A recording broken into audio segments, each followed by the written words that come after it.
Hello student, good morning. आपका स्वागत है हमारे YouTube channel Sharma study point में। और इस वीडियो में यहाँ पर बताएंगे आपके लिए दूसरा पार्ट यहाँ पर फिजिक्स का है, और जिसमें हम समझेंगे सबसे पहले यहाँ पर ये समझेंगे कि बल के प्रकार। क्या समझेंगे?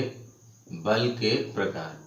तो यहाँ पर सबसे पहले हम आपको बता दें कि जो बल के प्रकार होते हैं वो कितने होते हैं।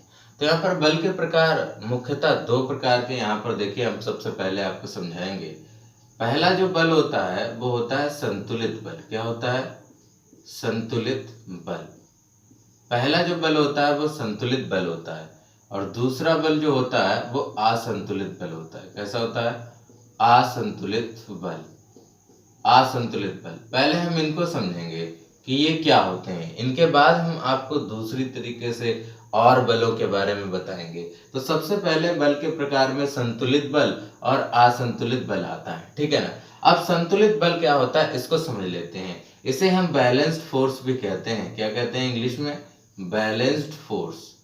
क्या कहते हैं? बैलेंस्ड फोर्स कहते हैं इसको इंग्लिश में। और ये बैलेंस्ड फोर्स कैसे काम करता है, देखिए संतुलित बल का मतलब यहाँ पर क्या है। तो संतुलित बल का मतलब है, अगर हमारे पास मान लो आप क्या है कि एक इस तरीके से एक टेबल है, एक मेज है। क्या है? एक टेबल है, एक मेज है ना। और आप पढ़ने जाते ही हो तो टेबल पर क्या है कि अगर आपने एक डस्टर को रख दिया। किसको रख दिया? डस्टर। ये है डस्टर। क्या है? डस्टर। ठीक है, डस्टर है। और इस डस्टर के जो है दोनों तरफ धागे बांध दिए। इधर धागे बांध दिया, एक इधर धागा बांध दिया, एक इधर धागा बांध दिया। ठीक है, आपने डस्टर के साथ धागे बांध दिए और इधर आपने 5 किलोग्राम वजन लटका दिया, और आपने इधर भी 5 किलोग्राम वजन लटका दिया। 5 किलोग्राम इधर भी लटका दिया, 5 किलोग्राम इधर भी लटका दिया। अब आप ये बताइए कि जहां पर जो टेबल रखी है उस पर ये डस्टर है, डस्टर के दोनों तरफ धागे बने हुए हैं, ये स्ट्रिंग बने हुए हैं, और इनको आपने जो है बांध रखा है, लटका दिया डस्टर को। 5 किलोग्राम इधर भी वजन लटका दिया, 5 किलोग्राम इधर भी वजन लटका दिया। तो 5 किलोग्राम जो वजन लटका हुआ है वो तो ये डस्टर कहीं जाएगा? डस्टर कहीं नहीं जाएगा। डस्टर रेस्ट में रहेगा। क्या रहेगा? रेस्ट में, यानी विराम में रहेगा। विराम मतलब रुका हुआ रहेगा, है ना, विराम में रहेगा। तो क्या ये डस्टर कहीं जाएगा? इसका मतलब ये बल कैसा बल है? संतुलित बल है। कैसा बल है? संतुलित बल है। ये जो बल है वो कैसा है? संतुलित बल है। बात समझ रहे हैं? संतुलित बल है आपके लिए ये, ठीक है ना। इसे कहते हैं संतुलित बल। तो आप ये देखिए कि डस्टर कहीं नहीं गया, इसका मतलब इस पे बराबर बल लग रहा है, बराबर और विपरीत बल लग रहा है ना। एक दूसरे के साथ अपोजिट, यहाँ पर समझ लो एक दूसरे को खींच रहे हैं। जैसे रस्सा कसी का खेल होता है, रस्सा कसी का खेल। तो रस्सा कसी में क्या होता है कि एक दूसरे को रस्सी से खींचते हैं दोनों तरफ, दोनों व्यक्ति, और दोनों तरफ अगर बैलेंस्ड होगा तो इसमें जो है क्या है? रेस्ट में रहती है बॉडी। ऑब्जेक्ट जो होता है वो रेस्ट में रहता है। जैसे कोई ऑब्जेक्ट है तो वो रेस्ट में रहेगा। क्लियर है? बात समझ में आ गई? संतुलित बल क्या है? संतुलित बल वो बल है जिसमें दोनों ऑब्जेक्ट जो होता है, वस्तु होता है, वो स्थिर रहती है। ठीक है, दोनों तरफ बल लगाने के बाद स्थिर रहती है, क्योंकि उन पे बराबर बल लगता है, इक्वल फोर्स लगता है। ठीक है, इसे संतुलित बल कहते हैं। अब आते हैं असंतुलित बल पे। असंतुलित बल में हमने आपको बताऊंगा कि अगर एक यही मेज रखी है, फिर से ये टेबल रखी है, और टेबल पर क्या है, आपने जो है इस पर डस्टर रख दिया और डस्टर को यहाँ पर स्ट्रिंग से बांध दिया दोनों तरफ। इधर भी स्ट्रिंग से बांध दिया, यहाँ से धागे को लेकर बांध दिया। इधर आपने 5 केजी लटकाया, 5 किलोग्राम वजन लटका दिया। इधर आपने 10 केजी वजन लटका दिया। तो आपने देखिए इधर 5 केजी लटकाया, इधर 10 केजी जो है वजन लटका दिया आपने। तो आपको लिए क्या होगा बताइए? यहाँ पर आप देखिए कि जो बल है वो इधर ज्यादा लग रहा है, इधर कम लग रहा है। इसका मतलब वस्तु जो है किधर की ओर जाएगी? वस्तु इधर की ओर चली जाएगी, वस्तु इधर की ओर चली जाएगी। इधर की ओर बल ज्यादा लग रहा है, इसका मैग्नीट्यूड ज्यादा है, तो इसके लिए इधर चली जाएगी, है ना। तो आप ये देखिए, अगर ये इधर चली जाएगी इसका मतलब ये असंतुलित बल है। कैसा है? असंतुलित बल। ये बैलेंस्ड नहीं है, अनबैलेंस्ड फोर्स है। बात समझ रहे हो? इसे अनबैलेंस्ड फोर्स कहते हैं, अनबैलेंस्ड फोर्स। ये असंतुलित है। असंतुलित का मतलब है कि ये एक तरफ झुक जा रहा है, और असंतुलित बल में जिधर की ओर बल होगा, जिधर ज्यादा उधर की ओर वस्तु चली जाएगी, यानी ये ऑब्जेक्ट इस डायरेक्शन में चला जाएगा। जैसे कोई रस्सी खींच रहा है दोनों तरफ पकड़ के, तो एक व्यक्ति ज्यादा शक्तिशाली है, वो अपनी तरफ ज्यादा खींच एक तरफ ले जाएगा, तो वो उसको दूसरी तरफ खींच ले जाएगा, यानी जिधर शक्तिशाली व्यक्ति होगा उधर की ओर ये ऑब्जेक्ट चला जाएगा, यानी ये डस्टर उधर की ओर चला जाएगा, इधर नहीं आ पाएगा, उधर गिर जाएगा। ठीक है ना, तो ये असंतुलित बल कहलाता है। क्या कहलाता है? असंतुलित बल।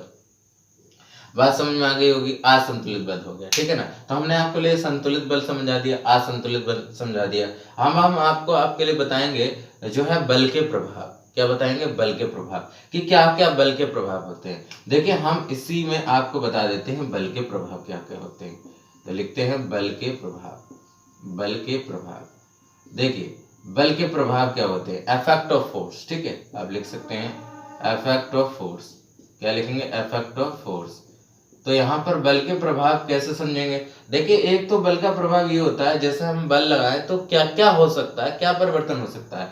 नंबर एक, वस्तु की आकृति में वस्तु की आकृति बदल सकती है। वस्तु की आकृति कैसे बदल सकती है मैं आपको बताता हूँ। जैसे मान लो आपने वस्तु की आकृति यानी ऑब्जेक्ट की जो है शेप बदल जाएगी।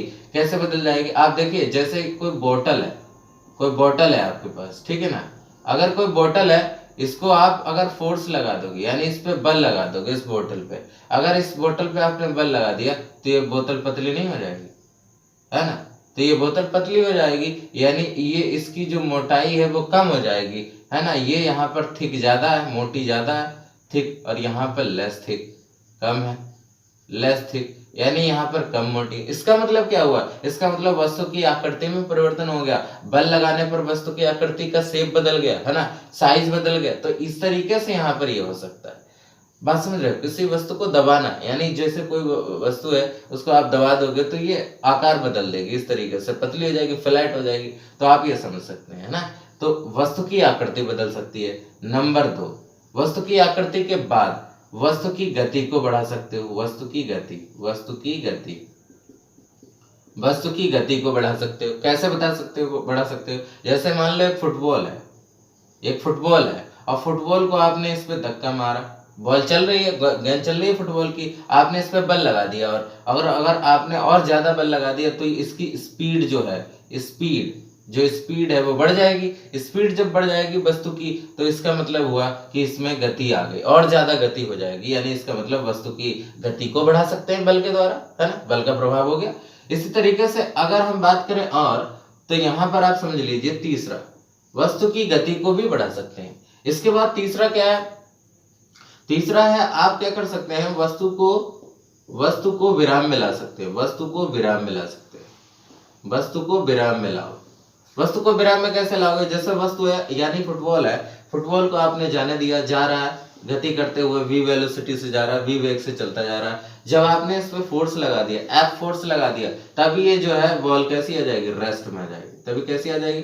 रेस्ट में आ जाएगी। आपकी जो है गाड़ी जो है रेस्ट में आ जाएगी। बात समझ रहे हो? रेस्ट में आ जाएगी।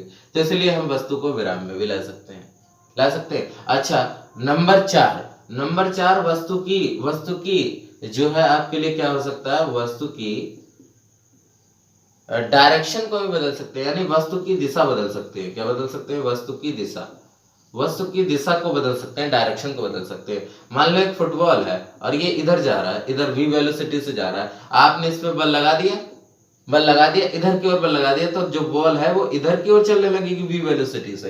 भाई बल आपने इधर की ओर लगा दिया तो ये इसकी डायरेक्शन बदल गई, इसकी दिशा बदल गई। फुटबॉल जा रहा था, आपने लात मार दी तो ये इधर की ओर चलने लगा, अभी इधर जा रहा था, अब ये v वेलोसिटी से इधर चलने लगा। इसका मतलब क्या है कि वस्तु की दिशा में भी परिवर्तन आ सकता है ना। तो वस्तु की दिशा भी बदल सकती है। तो इस तरीके से आप देख सकते हैं यहाँ पर इफेक्ट ऑफ फोर्स है, ये सब बल के प्रभाव हैं, यानी बल लगाने पर क्या क्या चीजें हो सकती हैं ये हमने आपको बता दिया। मेन यहाँ पर आपको बता दिया कि बल लगाने पर बल के प्रभाव क्या क्या हो सकते हैं, ठीक है ना।